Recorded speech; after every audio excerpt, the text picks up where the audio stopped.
Hi, dear students, dear colleagues, dear online audience.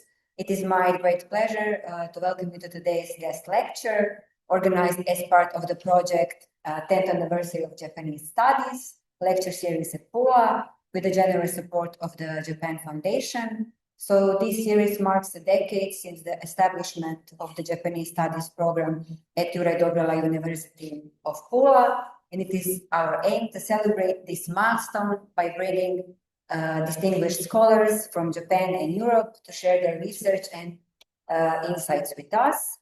So all lectures will be recorded, archived, and made available to the public on an online platform, ensuring wide availability and long-term usability of the educational content.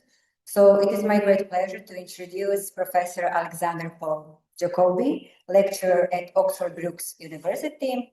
Professor Jacoby lectures on Japanese film at Oxford Brookes University, and he's the author of Critical Handbook of Japanese Film, and also a forthcoming monograph on Koreda Hirokazu. He has also published numerous scholarly essays and has also curated film programs for film festivals and institutes such as the British Film Institute, Il Cinema Ritrovato in Bologna, Le Giornate del Cinema Muto in Pordenone, and for the Museum of Modern Art in New York. So today's lecture, titled Japanese Family and Society Through Film, or Koreda and the New Family in the 21st Century Japanese Cinema, explores the representation of the modern Japanese family in the cinema of the Heisei era from the 1989 until 2019, and in particular in the films of Koreda Hirokazu. So please join me in warmly welcoming Professor Alexander Paul Jacoby.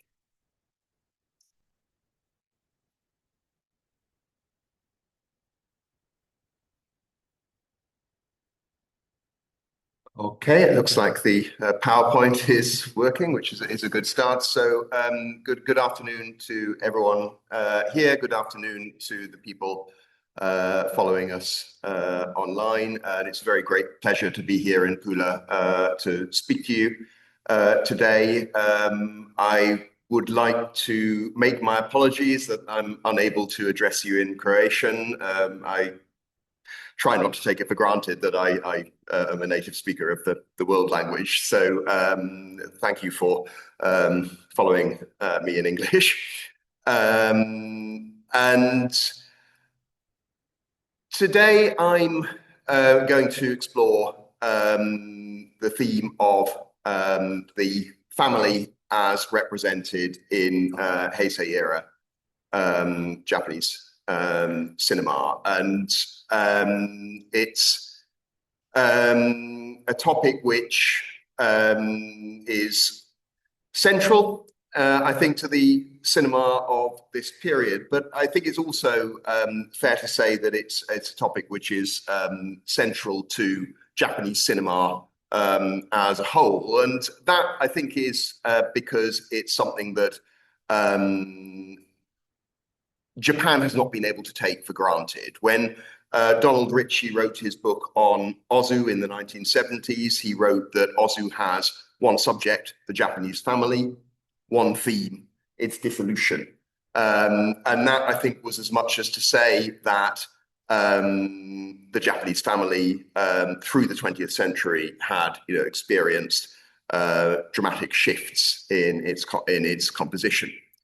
And most notably, as Oxford Brookes' own Professor Emerita Joy Hendry has traced, I know she was here speaking to you in November, there was a shift from the norm of the traditional Ie household, which was multi-generational, in which family members lived together and often worked together under the same roof.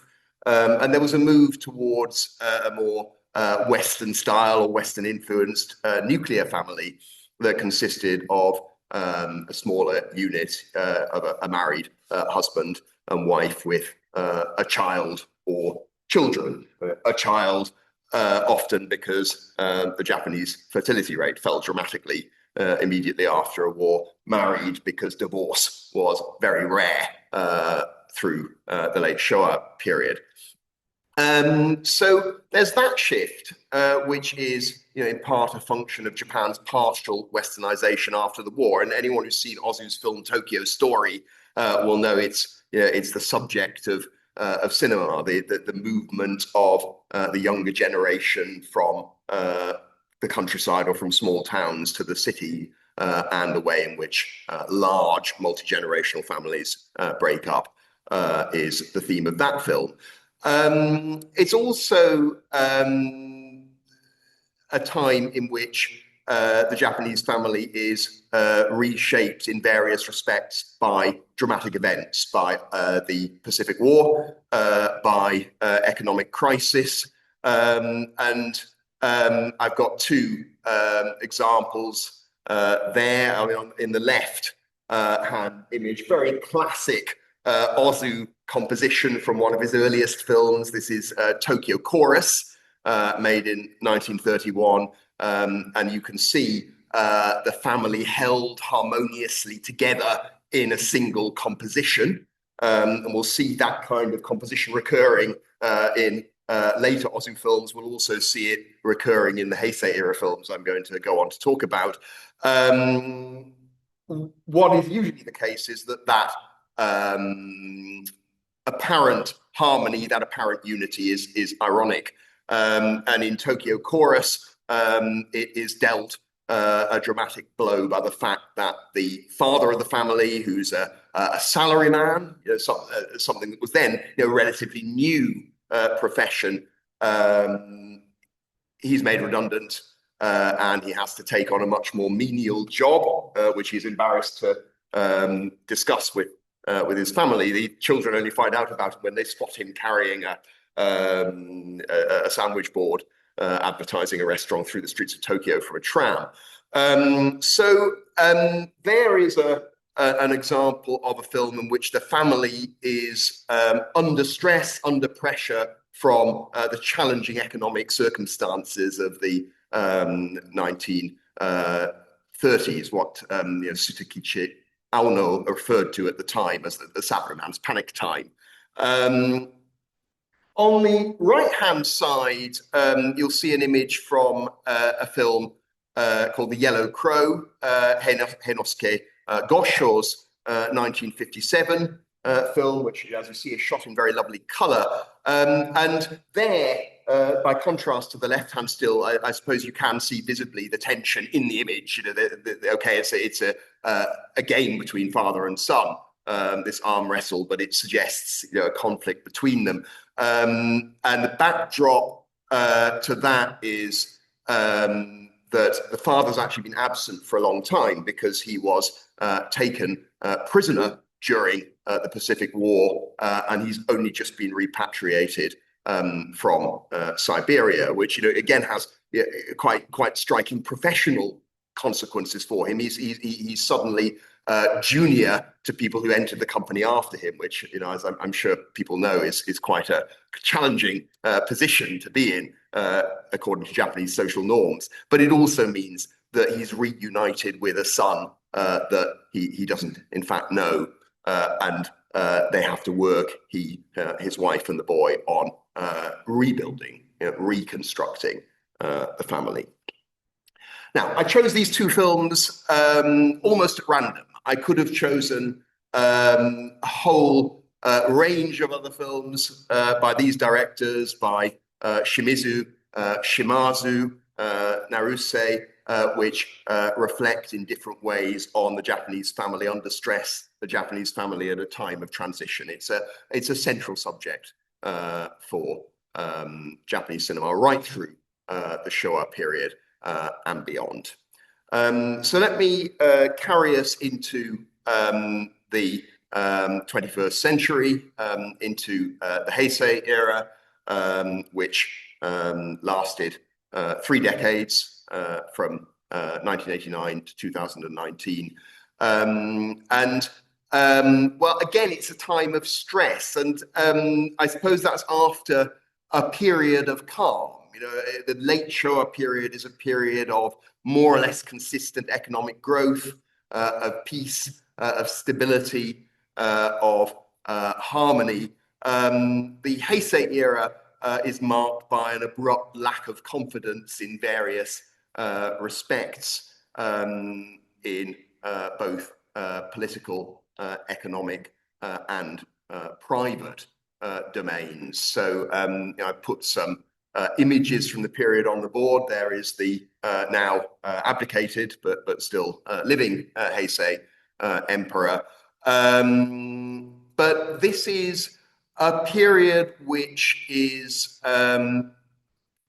marked by a sudden and surprising economic crisis. Actually, crisis almost is the wrong word, because crisis suggests something that happens briefly and then it's over. But in fact, it's a long period of economic stagnation that Japan experiences, which comes as a shock after an equally long period of economic growth. And in a sense, the Japanese economy has never really recovered.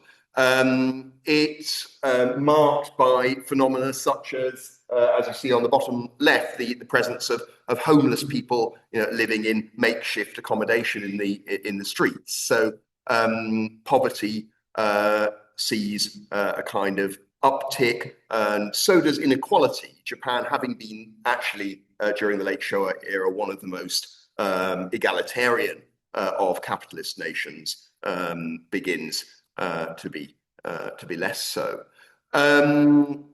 It's also, as the two images on the right witness, a period marked by various kinds of disaster. The Kobe earthquake, or its aftermath, is depicted on the bottom right there, and this was an event which also unsettled Japanese confidence in its ruling elite, because the authorities didn't move as quickly as they might have done to support people. In fact, the Yakuza were there more quickly than the Japanese government. And something similar happened towards the end of the Heisei era with the tsunami and nuclear crisis in northern Japan, where, again, the government found it too big, in a sense, to readily handle. The image on the top right is a man-made disaster. That's the aftermath of the sarin gas attack on the Tokyo subway in 1995 by the Ohm Shinrikyo cult. Now, at this moment, Japan is still, in many respects, a very safe, very orderly country. Crime rates remain low. But incidents like that, which have a high profile and which are kind of melodramatic, suggest that all is not well under the surface. So worries about crime increase. And we also see the emergence of phenomena such as the hikikomori, young people who chose to isolate themselves from Japanese society, communicating often only kind of through long distance media, phones, later the internet, trying to remain as often as possible indoors and alone. And these things subtly suggested that the social structure was not as robust as it had been. So, in other words, this is a period of questioning. And it's not surprising, perhaps, that the family should be one of the many Japanese institutions that was questioned again in this period. We are living through, in the Heisei era, a period when norms cannot be taken for granted. And many Heisei era films focus on families that are inconvenient, that are absent, that have been marginalized, sometimes in troubling circumstances. But the perhaps positive flip side to that, or the way one might phrase it more positively, is to say that Heisei era Japanese cinema frequently asks questions about what makes a family, and it challenges the adequacy of conventional models in what can be quite a fruitful and productive fashion. So having said that, the 20th century saw a shift in family norms, a shift that corresponded to broader processes of urbanization and modernization, it could be argued that in the Heisei era, the family, however you define it, is not absolutely a norm. Singleness and childlessness were common. Divorce rates, having been extremely low in the late Showa period, saw a subtle rise. If you look at those fertility rate statistics, the beginning of the Heisei era, 1.57. Well, as we know, replacement rate is 2.1. That's already, very low, but it's lower still at the end of the period, 2019. The record low reached about halfway through the period, and after the end of the Heisei period, we've seen, again, the same figures, 1.26 in 2022. And a few more statistics will bear this out. The proportion of married men, 61.8, women, 58.2. That's to say, 31.8% of men have never been married, which is, well, nearly a third, 23.7% of women. And fewer the people in the 5 to 34 age range are married. So the unmarried rate for those in their late 20s increased by 2.5 points for men, 5.9 points for women, and an even higher increase for those aged 30 to 34, more than a quarter of women, and extraordinarily more than 4 in 10 men unmarried into their early 30s. So again, the family then is something that cannot be taken for granted as a normative model in this period. When Akihiko Shiota was interviewed by the Midnight Eye website early in the 21st century, he declared, if you want to make films about the problems facing Japan today, then children, he said, are a fitting symbol. In one sense, I suppose he's kind of reflecting on children as a metaphor for the future. But it's striking that both his films, and films by various other directors of this period, focus on youthful alienation. And Shiota's film actually kind of almost picks up on his quotation by using the title Canary. The children in Canaria are literally, as we say, canaries in the mine. They kind of point towards broader social problems. And we focus on children who are either alienated from or, in fact, removed from their families. The theme of Canaria is, well, it's a kind of loose adaptation of or fictionalization of the events in the aftermath of the Shinrikyo attack that I've referenced already. And it's a question of how you rehabilitate the children, how you find a place for them in society. But of course, the fundamental underlying truth to that experience is that these are children who have been betrayed by their parents, who prioritized an ideological cause over the well-being of their sons and daughters.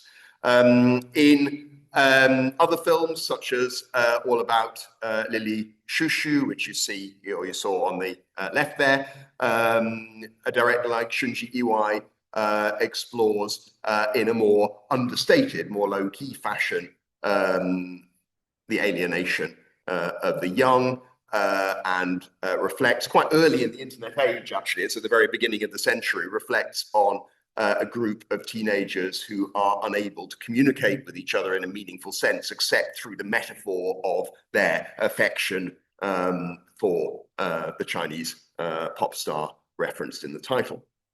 So those are the stories, but of course, film is above all a visual medium, and I just love the kind of overlap between those images, two images of young people lost in this expanse of vegetation. I think that serves as a really strong visual metaphor for their sense of aloneness.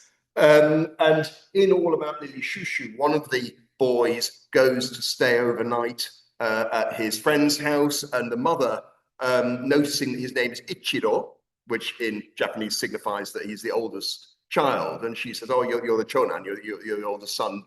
Do you have brothers and sisters?" And he says, "No." And she frowns and she says, "Another only child." Yeah. So again, going back to those fertility statistics, the one-child family has become a norm. And although these two films are kind of unusually bleak, I think this question of youthful alienation is highlighted even in relatively light-hearted films like this, actually extremely charming film, which director Koji Fukada decided that he wanted a French title rather than an English title for its international release. So we call it Au revoir l'été.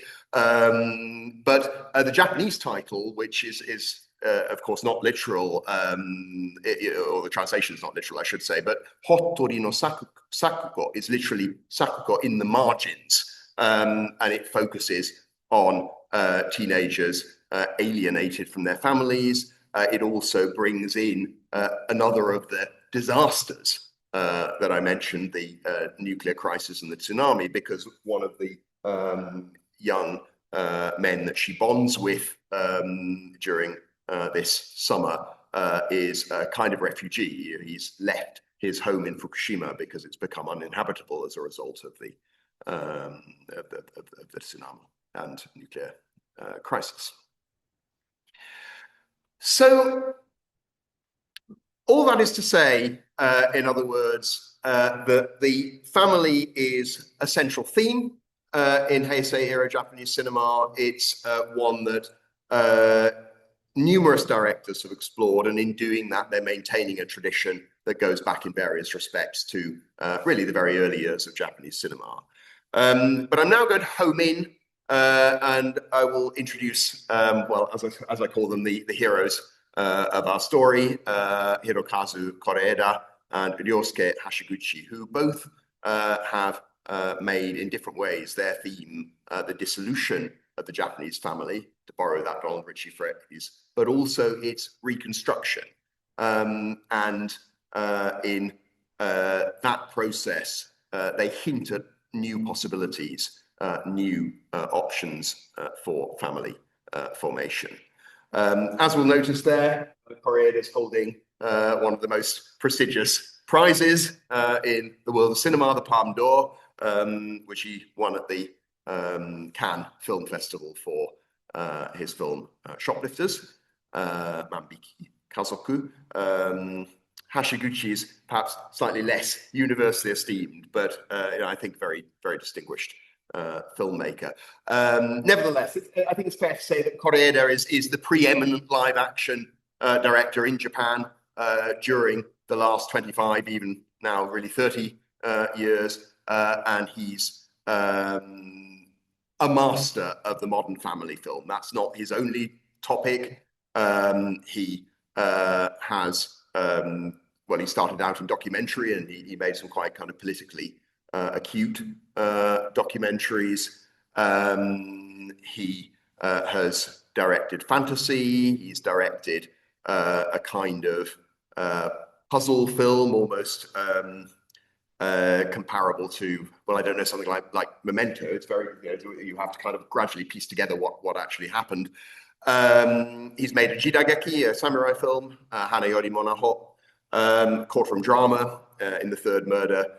And he's one of the few modern Japanese directors who's actually managed to pursue an international career, making films in France and South Korea in recent years.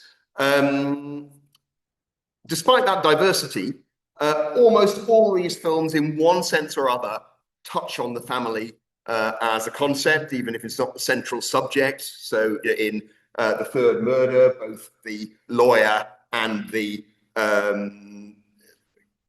probable criminals' relationships with their daughters are brought into the picture and given a kind of symbolic resonance. And I could say similar things, about all the others, really.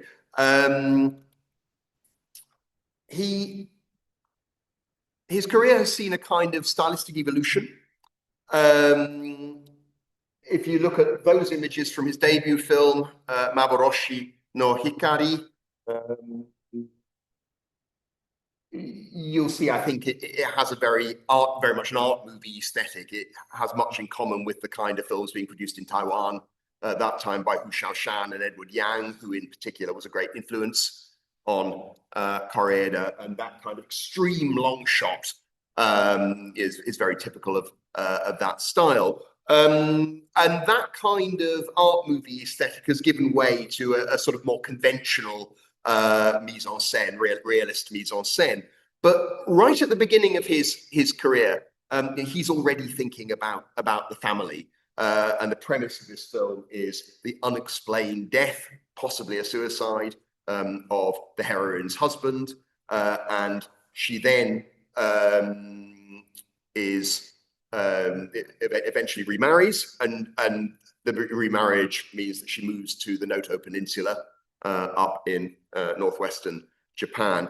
And so one consequence of that is she becomes a stepmother because the husband has a child from the previous marriage. So already there's a kind of unconventional family, a second marriage and step parenting, but it also means she becomes part of a more traditional form of extended family. And one of the earliest scenes involves the whole family coming to the house, and they have a large, formal meal together, which is her being welcomed, if you like, into the year. So a consistent concern with the family that is recapitulated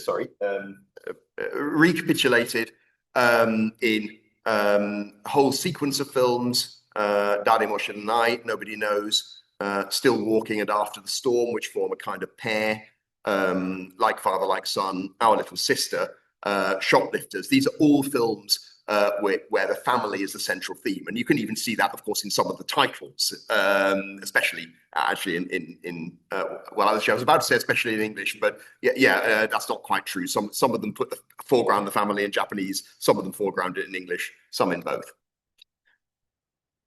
So the other director that I will reflect on, perhaps slightly more briefly, but Hashiguchi, by coincidence, is an exact contemporary, born in the same year, 1962.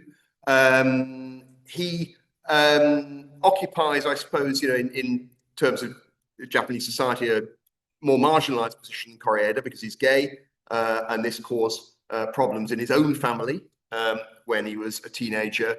But he was able to become a film director through a rather different path from Koreeda. Koreeda starting out in television documentary.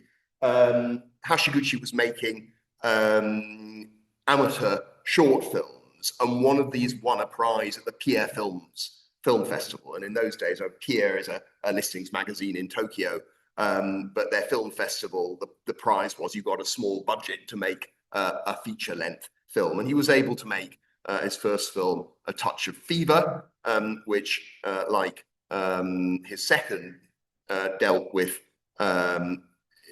gay adolescent experience. And something that we'll see when I discuss the film I haven't put on this slide, his third feature, Hush, is that there's a kind of process of moving from very marginalized characters. The two guys that you see at the top there are male prostitutes, through the ordinary difficulties of gay adolescence, a boy at school not sure of his feelings for his best friend, to a situation where older gay men in their 30s are considering the possibility of family formation. It could be said that both these directors in different ways are heirs of Ozu, and I put the picture of Ozu Ozu's Tokyo Chorus already on the board there, but we can see again and again, Koreeda pays tribute to Ozu in direct homages in terms of composition. And he seems a bit conflicted about this. Actually, when he talks about it at times, sometimes he says, well, I don't feel I'm fully influenced by Ozu. I feel I'm more influenced by Naruse. But I do think, never trust the artist, trust the tale, as D.H. Lawrence said. The images are there to speak for themselves, and see very direct echoes as you see the multi-generational family, the grandparents and their daughter-in-law in Tokyo Story. There is still walking. The grandparents, the grandson just off screen there, their son. These images of meals or shared drinks, often framed in a static camera, are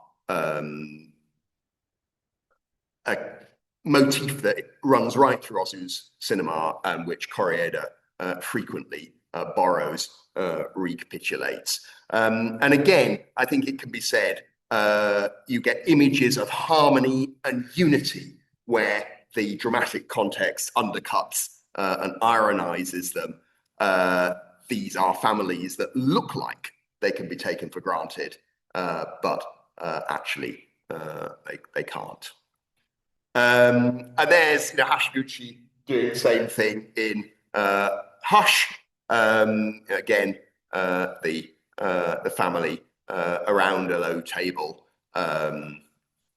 apparently unified, but in fact, we discover very quickly that the wife, who you see on the right, is unhappy and resentful as a result of having been compelled into an arranged marriage, and in a kind of quite psychologically suggestive touch, when she discovers that her brother-in-law is gay, she is the most negative, the most hostile, in part because he's making a choice which she arguably was denied. Let's take a look at some of Koreeda's families, and you can see again these group compositions. In every case that I put on the board, there's something strange about these families, and in the case at the top, in Our Little Sister, this is actually visible in the image, because the family that is dramatized in that film is, as its title suggests, it's a film about sisterhood. It's a film about 4 young women, 3 blood sisters, 1 half sister, living together in the same house, and they are kind of alienated from their mother, and the father is dead. So they form a single gender, 1 generation family. We're not to suppose this is a permanent arrangement. They're all dating. You may expect that eventually one or other of them will move out and marry. But the crucial thing here is that they have chosen to be together.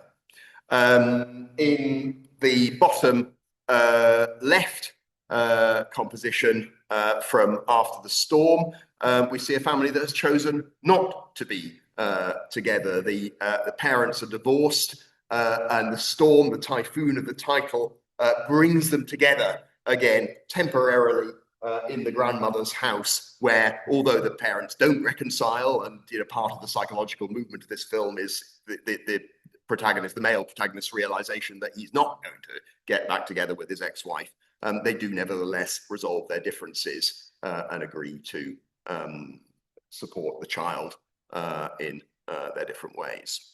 On the right, we have Shoplifters, and in some ways that is Koreeda's most extreme treatment of the theme of the family, because you're presented there with a composition that looks as if it is a family, but it turns out that none of these people are blood relatives. and they have come together through a kind of sequence of personal choices and indeed in one sense actual child robbery. The boy there was found abandoned in a car, and the father or putative father literally broke the window to take him out. And I think it might be, since we're about halfway through, it might be a good moment to screen a little clip to illustrate the kind of ideas that Koreeda is dealing with. And I did have it. Oh, there it is. Yeah. So hopefully people can still see it. And I think the computer sound is, yes, it's being shared. So hopefully you can hear it too. リンなんだっけ鈴違う違う違うこういうなんかあるじゃんこういう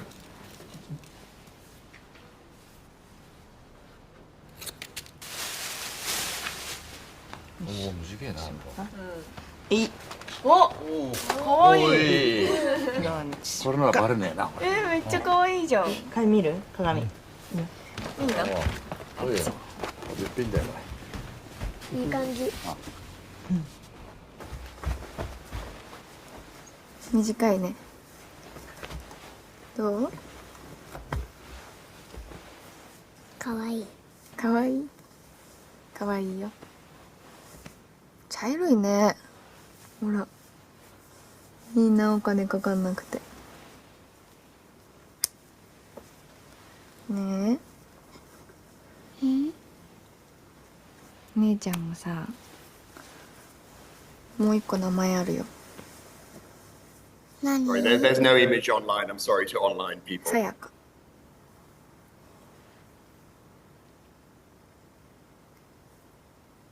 リンの方がいい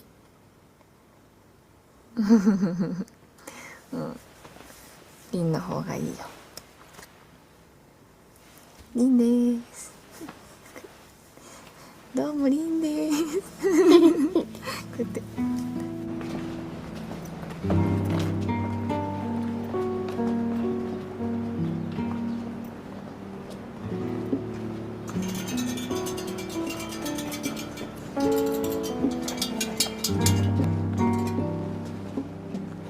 おじさんに助けてもらったんだよなおばさんとおばあちゃん好きかじゃあ我慢できるよなできる戻るって言うと思ったけどね、選ばれたんかな私たち親は選べないからね普通はでもさこうやって自分で選んだ方が強いんじゃない何がって絆よ絆私はあんたを選んだんだよ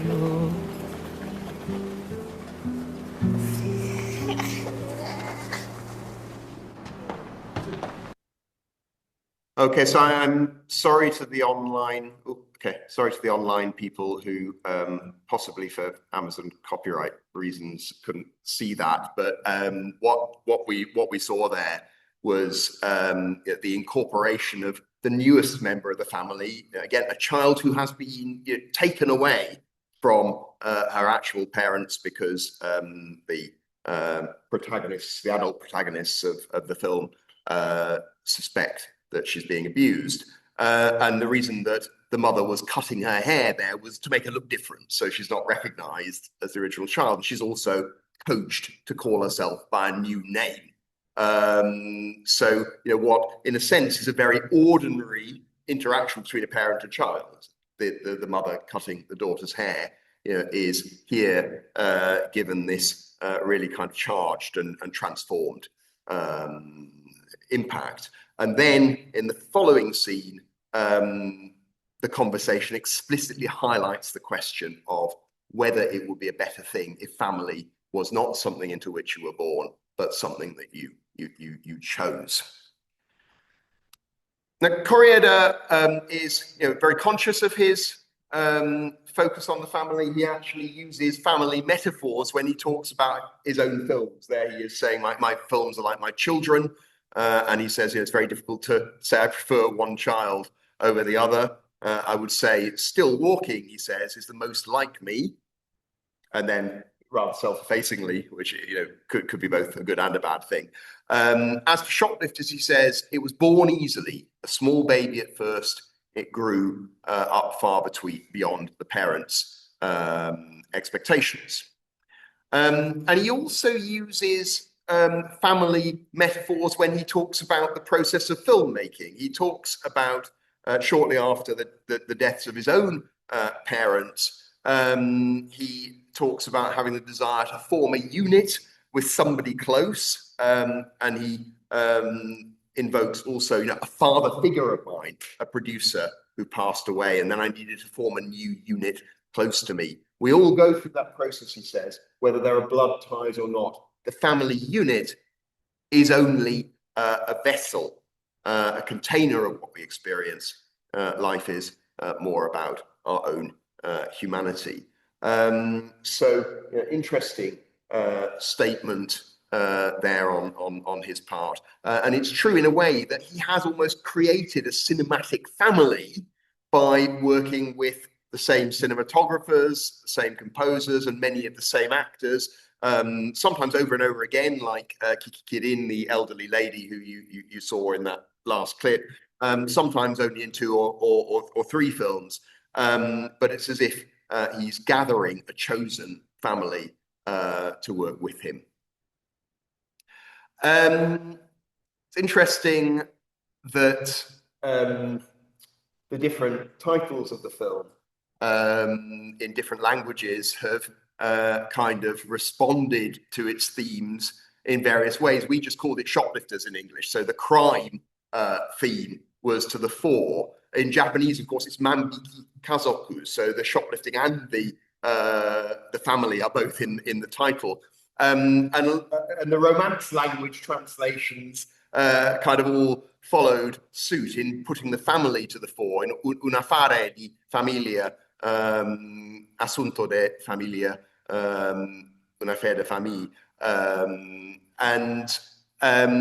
I mean, I think that, that affare or assunto, that possibly hints at the crime, as well. But certainly the family is to the fore. Of course, even in English, if we look at the poster, the family is to the fore. And the group shots, which are so frequent in the film, are echoed there. I mean, actually, what you see as you watch it is that many of the members of the family are frequently on screen together, but it's very rare that you see the whole group in one shot. At least one person is usually off screen, and I think that's a kind of comment on the provisionality of the family that Koreeda's depicting.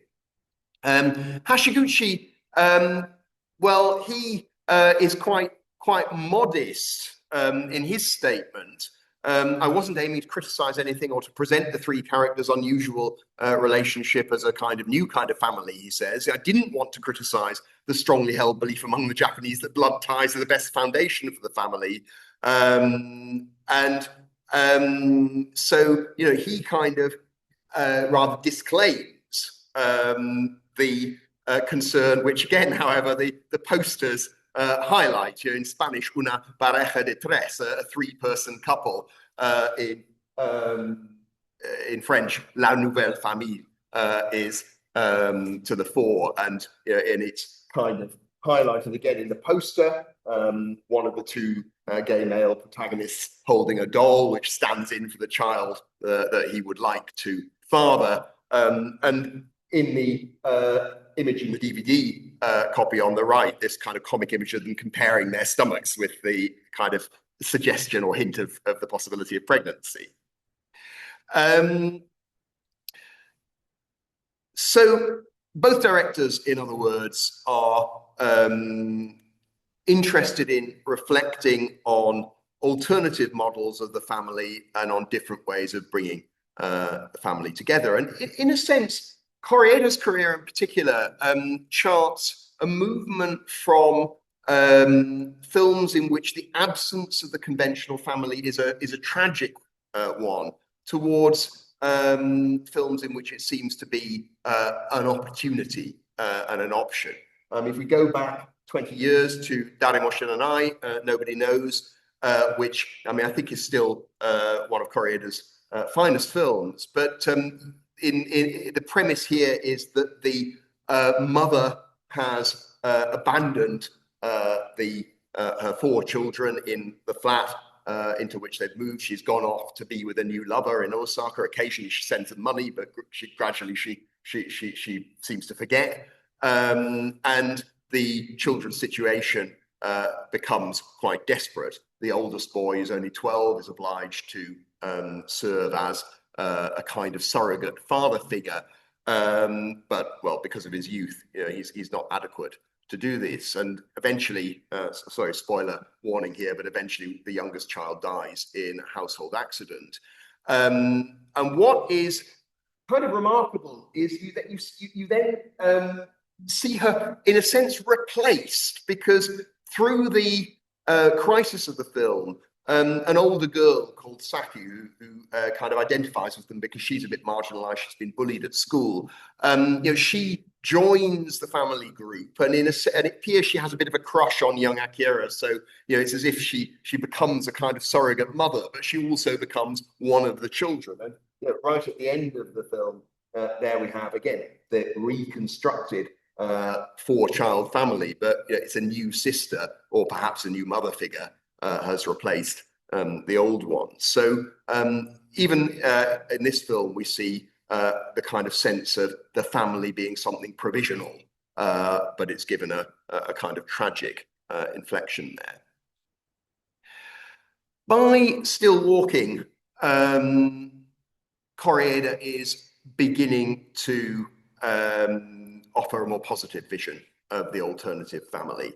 And also, and perhaps that goes with it, a relatively negative perception of the traditional family. There is the father and his son on a beach, one of Koreeda's favorite locations.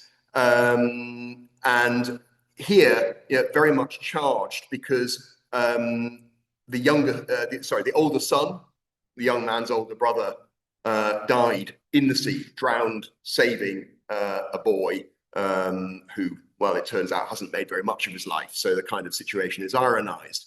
And the father has never been able to cope with the fact that he intended his elder son to take over the family business, to become the local doctor, which is what the father is. And there on the right, you see him kind of interacting with his grandson and hinting that perhaps, well, after all, maybe his grandson could grow up and train to be a doctor. So he begins to kind of project his aspirations of the dead son onto the grandson. And Ryota, his surviving son, gives this very short shrift: "I won't let you make him a doctor," he says.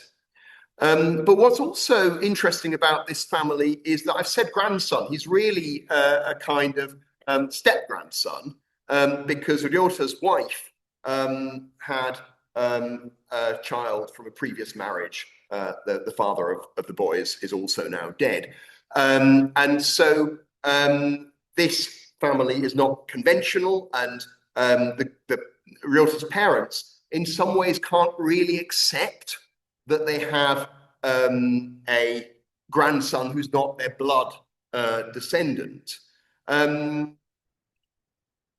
the right, there's a very lovely scene which kind of reflects on the complexities of this, because it turns out that both Ryota and young Atsushi actually share a physical feature. They have a kind of mole on the thumb or finger. And of course, this is not something that can have been inherited because they have no biological tie. But metaphorically, it suggests the way that Ryota has learned to be a father to someone who is not his blood son. And the relationship that exists between them is validated by the film against the much more troubled relationship that exists between the blood father and son. In Like Father, Like Son, the Japanese title it has the father, and soshite chichi ni naru, but it places much more emphasis on the process of actually becoming a father. Again, Ryota, different actor but same character name. The father that you see on the right, he thinks he's the perfect parent, and he's doing his best to bring up his son according to the norms of the upper middle class family, which are quite formal. You see them there at it's the opening scene, the entrance interview for a prestigious private school. But it transpires early in the film that, in fact, Ryota is not Keita's blood father, because two children were mixed up at the hospital when they were born, and this on the left is the other father, Yudai. And the question that confronts these families suddenly is, do they exchange the children? Will they swap them back when 6 years have passed, the kids have bonded with the people they believe to be their parents? And through this melodramatic situation, Koreeda reflects on norms of parenting, and he highlights the contrast between this very pressurized and formal lifestyle in which young Keita is obliged to do worthy hobbies like playing the piano. On the other hand, Yudai's family, where his interaction with the children is characterized much more by informality, by play. It's significant that whereas Keita is an only child, the other family has multiple children. It's significant too that Yudai runs a shop, and so he really personifies the older Ie model in the sense, at least that his home is also his workplace, which means he can very directly interact with the with his children, and without kind of absolutely insisting on the preferability of that model of the family, what is often referred to as ikumen in modern Japanese commentary. Koreeda does offer a very critical look at the aspirational parenting styles of the Japanese upper middle class. Okay, I've slightly preempted myself, I think, showing the clip earlier, because this really illustrates the point I wanted to make about the provisionality of the family and shoplifters, the fact that you see numerous compositions where the characters are gathered together in the frame, but you almost never see every member of the family together. It's sort of 5 out of 6 in that right-hand image, and that reflects on the fact that this family is, in a sense, an accidental formation. The children didn't choose to be part of it.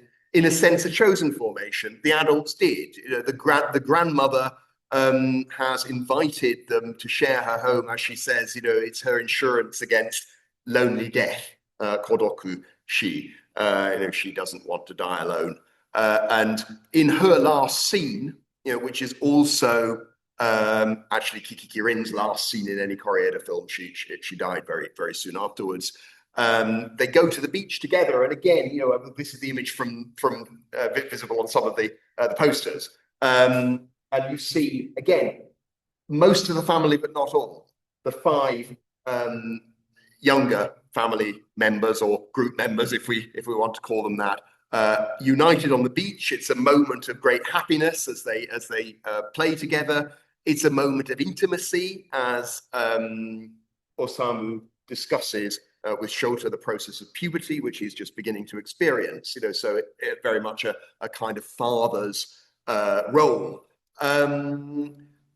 It's also a point of view shot, because it's a point of view shot from the grandmother's point of view. She's sitting on the beach watching them, and we cut back to her, and she mouths, it's hardly heard, the word thank you, the last thing she says in the film. And as she does this, she lifts some of the black sand from the Shonan beach and she sprinkles it on her leg as if she's anticipating her death, as if she's burying herself. So it's a kind of moment of anticipation of tragedy, or at least anticipation of grief. But it's also one in which she acknowledges that she is, part of this group which would not normally have come into existence, which has spared her from loneliness. The sand with which she anticipates her death is also the sand on which the people she loves play. And I'm jumping ahead now beyond the Heisei era, but just to bring us up to the last film that Koreeda has released for the big screen. He's got another one in the pipeline this year. But Monster has offered a new take on this question of looking for alternatives. Again, it's a film in which the family is incomplete. The father is dead. So Sakura Ando there is bringing up her only child. And incidentally, I mean, I think the portrayal of their relationship is quite tender and delicate. I don't think that we're supposed to think that the mother is failing as a parent. But nevertheless, she simply doesn't understand her son's situation. And his situation is that he's beginning to realize that he's probably gay. He has a kind of gently sexually charged interaction with one of his classmates. And the crisis of the film is very clever because you see it at the beginning, but you only discover its significance much later. He throws himself from a moving car that his mother is driving, and that's the moment at which you realize, well, something is very seriously wrong in this boy's life. And it's only when you watch it again, having seen the whole of the film, that you realize that the last thing she said to him, which precipitated this incident, was, well, when you will understand when you're married and have children. And so he kind of responds with, in a sense, a kind of inarticulate way of saying, but that's not what I want, that's not what I expect. Well, that's a nice segue to the theme I showed, or to Hashiguchi's work, and I'll reflect on his treatment of the family in the context of a gay couple's aspirations for the last few minutes of the lecture. So the premise of Hush is that a 30-something gay couple are beginning to think that they might want to have children, especially Katsuhiro, the chap on the right. And they begin to find that this could be possible because they encounter the lady in the middle, Asako. When the film emerged, it was in the wake of a modest but significant number of early Heisei era films focused on gay themes. And this one in particular, Twinkle, Kira Kira Hikaru, has quite a similar premise. We focus on the relationship between a gay couple and a single straight woman. But it's also a film which validates the unusual, let's say, the gay couple against the normal or normative, against the expectations of heterosexual monogamy. And in the image on the top left, you see Asako enacting what is one of the kind of key motifs in Heisei era cinema, which is a single person going to a convenience store to do some shopping. And I've repeated it with images from other films. So Vibrator, in which the heroine's loneliness is temporarily, but alas not permanently, solved by an interaction with a man who, however, can't commit because he is a frita, again, a Heisei era phenomenon, freelance worker who's unable to settle in one place. At the top right, we see another Korean film, Air Doll, and the protagonist pauses on his way home on an inhospitable rainy night to go into the convenience store and buy some goods. And then he returns home and calls out, Tadaima. Only when you go inside do you realize the person he said, I'm home to, is not a woman, but a blow-up doll. And so that's a really extreme illustration of loneliness, of the substitution of something else for normative romantic relationships. In fact, Hideo is rather horrified when the doll comes to life because it means he has to start treating her as a person rather than as an object. So it's common iconography, and here in Hashiguchi's film, he uses it to express the heroine's loneliness.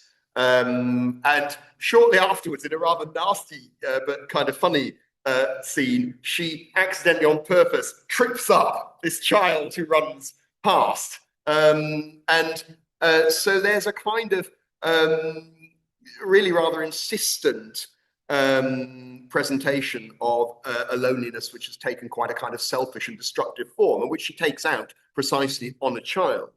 On the other hand, on the left there, that is the point of view shot from Katsuhiro's point of view, looking at a family in the restaurant.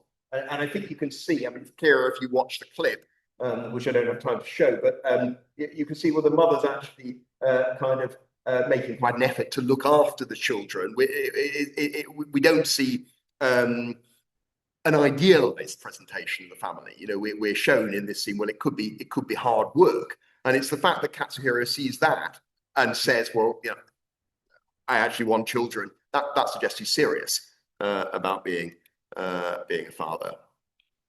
The film also, as I touched on earlier, contrasts the gay couple's happy and monogamous relationship with the unhappiness of his older brother's heterosexual marriage, an arranged marriage which is loveless, even though there is a child.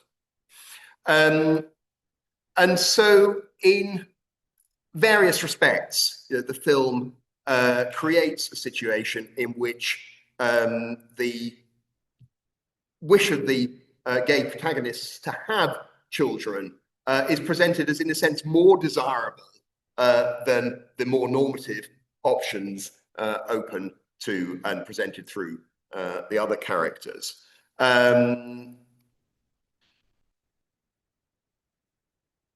It's also worth noting that there's a rather kind of negative portrayal of the heroine's father on the right. You know, he's a taxi driver, she's sitting in his taxi trying to explain her kind of worries and problems, and he essentially doesn't connect. He simply won't have a serious conversation. But there's also, on the left, the doctor she visits because of gynecological problems, and he encourages her to have a hysterectomy. And he does so basically in a very morally judgmental way. He says, well, you know, you sleep around, you don't need these bits, you've had abortions already, you know, why not just get rid of them? So, you know, if the father's no use, the surrogate father also is kind of harsh and judgmental. And so against all these kind of troublesome or negative models, the answer to which the film moves is validated by contrast. And you know, there's a lovely conclusion, because the union of the gay couple and the straight woman who doesn't want a husband, doesn't want a boyfriend, but does want children, is kind of consummated in this final scene as they're brought together again around that classic gesture of the family drama, you know, the low table, people sharing a meal together.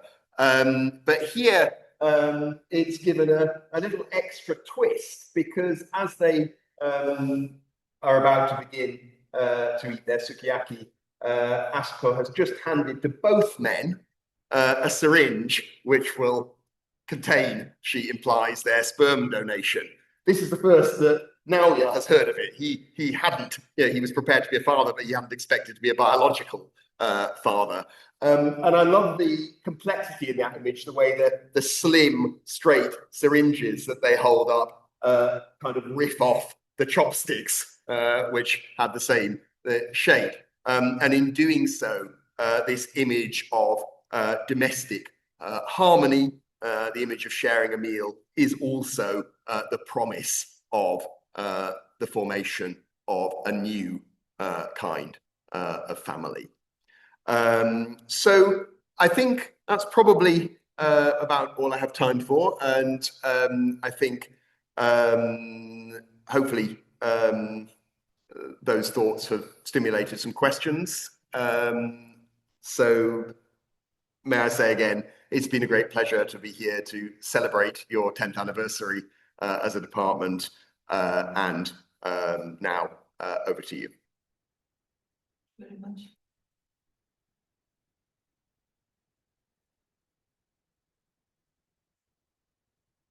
If you have any.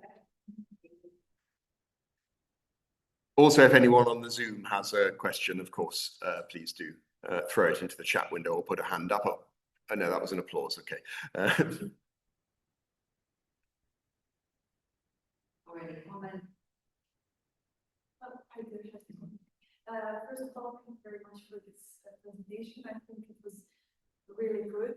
I also wanted to point out how I watched most of the corridas TVs you mentioned, you analyzed. So everything I was thinking about, you already said it and analyzed it somehow. So I think it's really good. Thank you for the compliment. Yeah, I'm glad that you've had the chance to watch films and reflect on them yourself. Yeah, I like father, like son the most, because in this movie, kind of like you said, two different families. One of it is nuclear, and one of it is more like concept. But you would think that the traditional family would be more like stereotypical with the harsh standards, but it's actually the nuclear family. The father is more strict one, and the other one is more open-minded. So I really like the balance between two things. Yeah, I mean, I think that's an interesting point, because I think there are quite a lot of Japanese films made at different periods of film history, where something that at first sight seems kind of likely to be deeply conservative actually opens up new possibilities. I mean, I'm thinking of Yoshimura's films in the 1950s, where being a woman working in a traditional profession, like designing and dyeing kimono, say, or making wagashi sweets, actually allows choices which might not be open to, say, someone who married a salaryman. The women who work in the traditional professions in several of Yoshimura's films choose to remain single, and that is not an option open to every woman in the 1950s. So I think that idea of tradition possibly opening up a kind of progressive space in Japan is quite widespread in its cinema.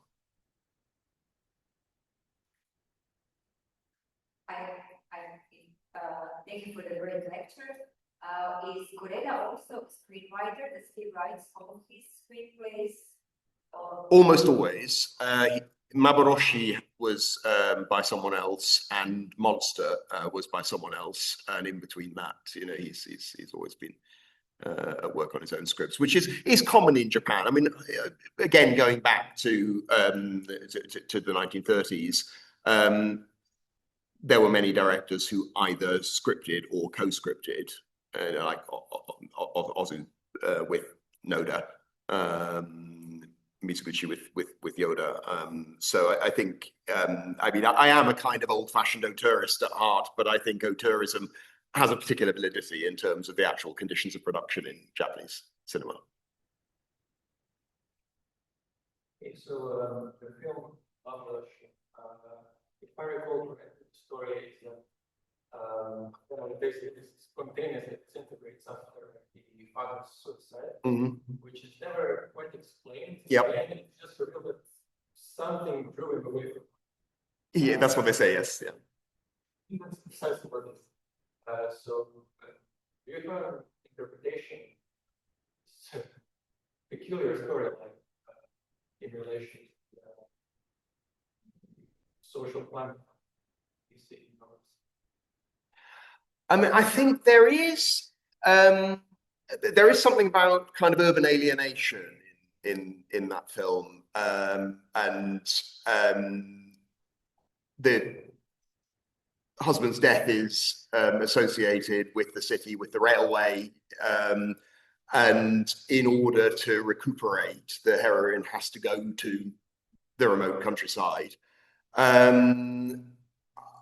think, though, that we're kind of encouraged not to come to any definite conclusions. And I mean, the line you quoted is, in a way, is a refusal to give us a conclusion about why he chose to die. I mean, you know, he seems relatively happy, you know, apart from a brief moment when he acknowledges that something to do with a sumo wrestler made him depressed at one point. You know, so I think you know, that film does intend to preserve the mystery. And the issue that it deals with narratively is what you do once something like that has happened. You know, how do you come to terms with it? How do you cope with it?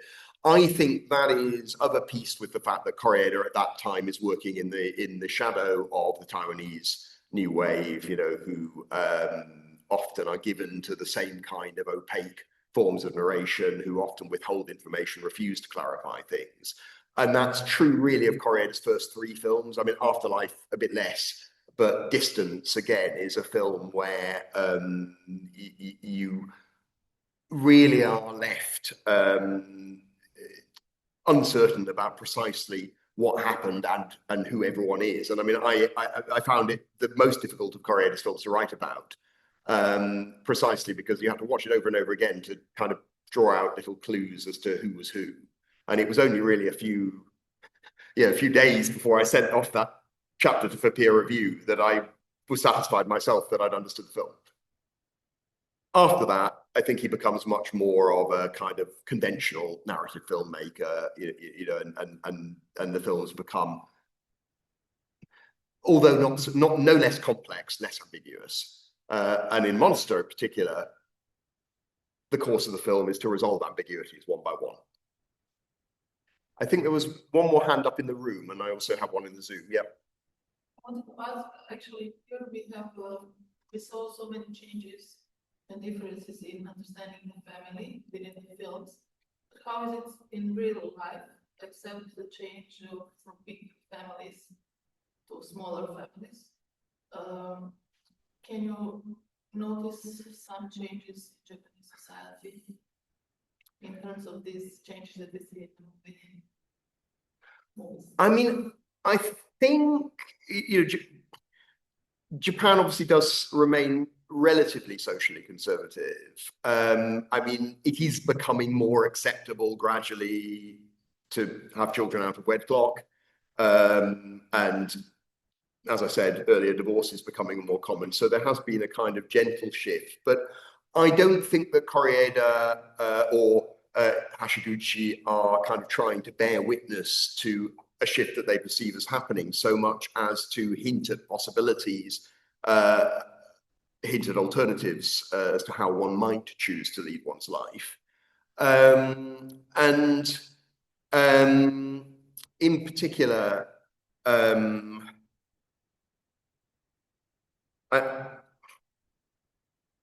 I suppose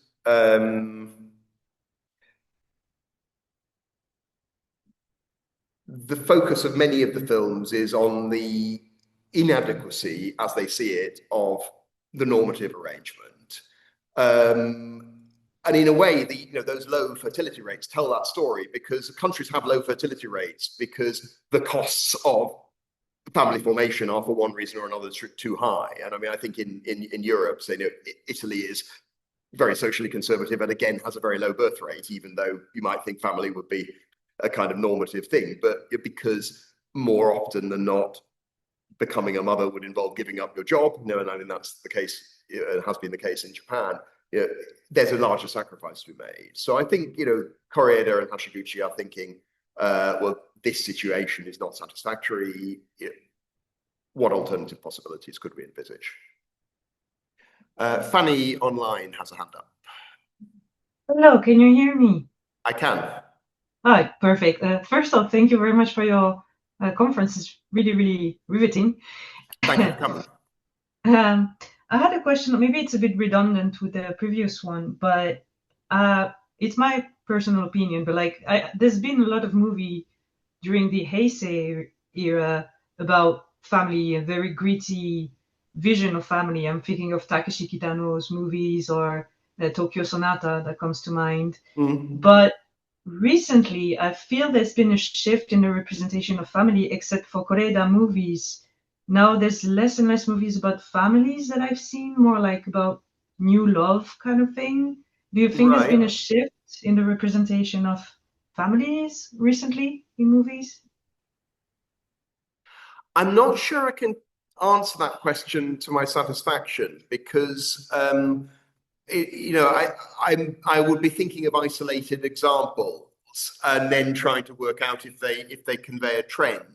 Certainly what you say about an increasing focus on young love is borne out by the films that I've kind of seen in the last few years at the Japan Foundation screenings in London. But the extent to which it's a trend in terms of actual production or a trend in the films that are getting distributed abroad, I'm not certain. I mean, Koji Fukada, who I mentioned as the director of this very gentle film, Hotori no Sakuko, I mean, his subsequent films have tended to focus on the family. But the thing that strikes me is they've done so in actually quite an apocalyptic way. There are kind of sudden violent deaths of or disabilities of children. And I'm also thinking of a film I saw last year, but I unfortunately can't remember the title, but which is about a family that's separated by the tsunami. There's maybe a kind of increasing sense in the films I have seen focused on the family of precisely how fragile it is as an arrangement. But yes, I think I'm going to kind of not make a statement about whether I think this movement that you see towards films focused on young coupledom is a genuine trend, or it's just the films that have been kind of acclaimed or distributed. You may be right, but I'm not quite sure. Well, thank you very much. Joy also has a hand up. Hi, Alex. Can you hear me? Hi, I can. Yes. Say hello to everybody for me. Hello. And thank you for that. Was a really interesting lecture. I learned a lot about family. But what I'm wondering is, you quoted me at the beginning saying the family was changing from the EA. Mm-hmm. And of course, the EA does still struggle on in lots of places. Yes, but, indeed. When I wrote about that, I was talking about the definition of the family, and the EA at the time was also engaged, EA engaged in all kinds of techniques for continuity, because they wanted to continue the family. How do you define this family that you've taken as your theme now? Because obviously it's not an EA, maybe it is still the continuity if you're talking about people wanting children and not just, coupledom, as the last question was about. I mean, I think one of the, certainly, the family that's going to be formed, through this 3-person couple in Hush. I mean, obviously, their motive is to have children. Their motive is continuity in that sense. And that might be said of one or two of Koreeda's unusual families, but actually, I think the thing that Koreeda highlights above all in film after film is discontinuity, is rupture, is the possibility that these families will not go anywhere. I mean, it's not clear at the end of Monster whether the boys are even alive. It's a very strange and ambiguous ending. In Shoplifters, the family is broken apart, and the children end up, well, one being taken into care, one going back to the abusive mother, and this group that has been painstakingly formed, is suddenly ruptured, and the police are interviewing the surrogate mother and saying, well, you can't be a mother if you didn't give birth. There's no other way of becoming a mother. Nobody knows. We're left with the children still alone, still isolated, still not sure where the funds for their food are coming from. They've just received an envelope with money from the mother, but when will the next one come? It's impossible to say. And I think in Our Little Sister, it's particularly interesting because this one generation all-female family is kind of quite insistently temporary, in that they're all dating, they all have boyfriends, and when they walk on the beach together, you get the unity of the four young women, but they're talking about the future. They're talking about a situation when they'll be married, when this kind of basically harmonious norm that they've created will have been replaced by the more normal norm, I'm going to say. So I think Koreeda is quite insistent on the provisionality and the temporariness of a lot of the alternative families he sketches. Okay, thank you.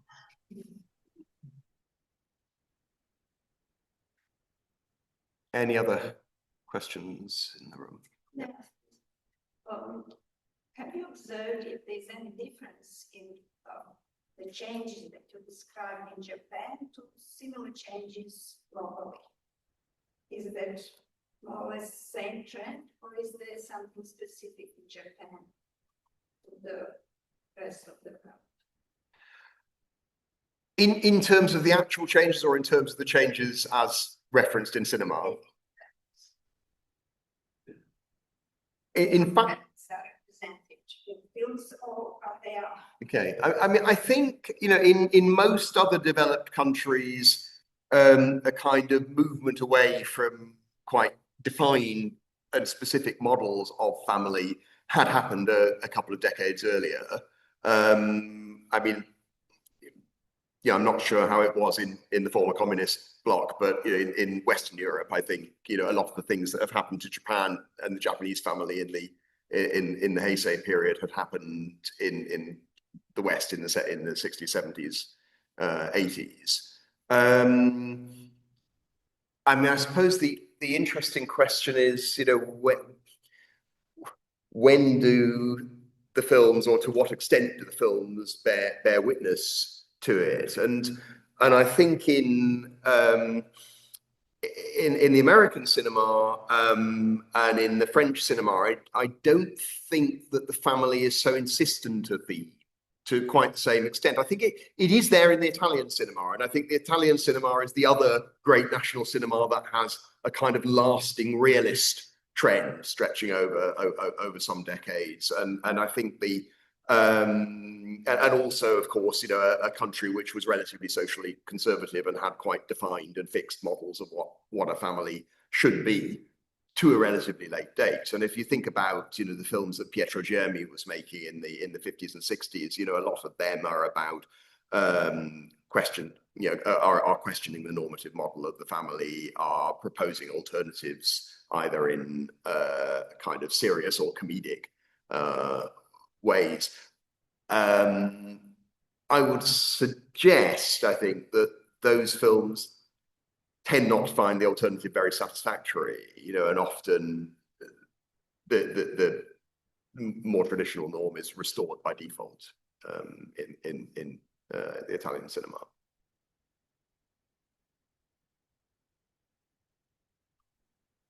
Yeah. Very much for your lecture. Well, thank you. I just wanted to make a brief comment or question. Just recently, there's released a movie called Rental Family, which involves a foreigner who plays a role of a family member for a fee. So it also connects on many layers to these topics.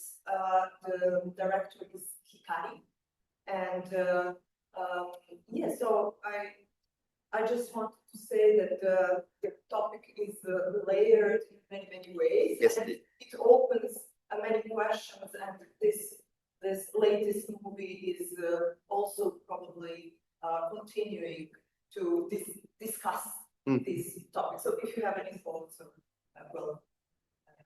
So I haven't seen this film that you mentioned. It's going to be it plays in Pula just these days. So Okay. Tomorrow you probably have. I think it is tomorrow. Yes, Oh, really? Tomorrow. Yes, that. Yes. Today, tomorrow, Wednesday. Okay. Today, tomorrow, and Wednesday. You have a chance. It starts right for it. Okay. Yeah. So yeah, that's more of a comment. It's very extensive and rich topic. And sorry, can you remind me of the title of this film? Rental Family. Okay. Yeah, Interesting. like that. Okay, I'll look into it. 7 o'clock tonight, and on Wednesday at 7, and tomorrow I think it's a bit later. Professor is staying until Wednesday. I am. Yes, I am. Yeah. So I could possibly go and see it tomorrow. Yeah. For me, it's just a comment.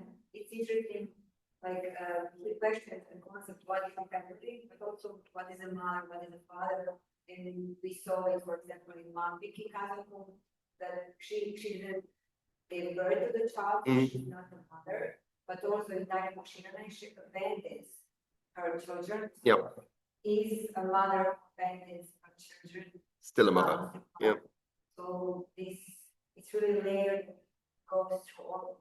You can see some the same theme subjects that evolve through different films. So it's really, No, precisely. it's just and how about in Mambiki Kazakov, he portrays a marginalized individual. Yep.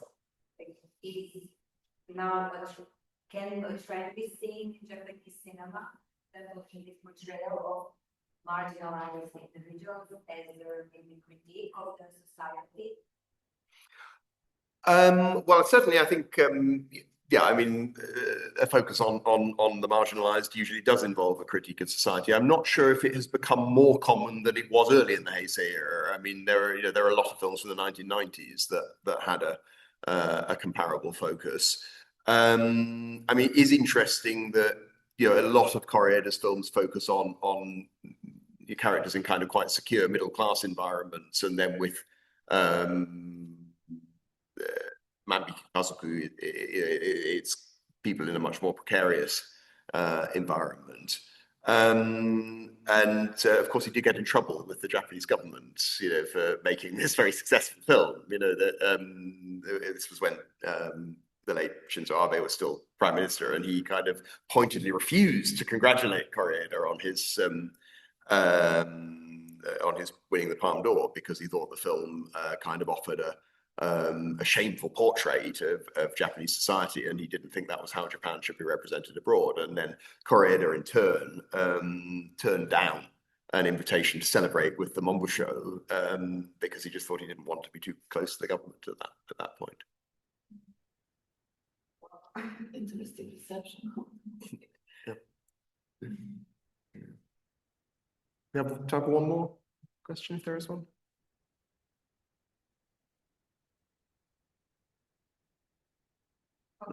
Okay. Thank you, everybody, for coming, and also our online audience. It was a pleasure hearing the lecture and discussing. And that's it. Thank you.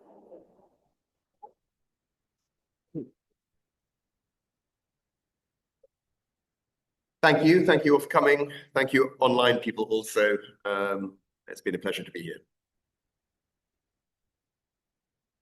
I should stop the recording.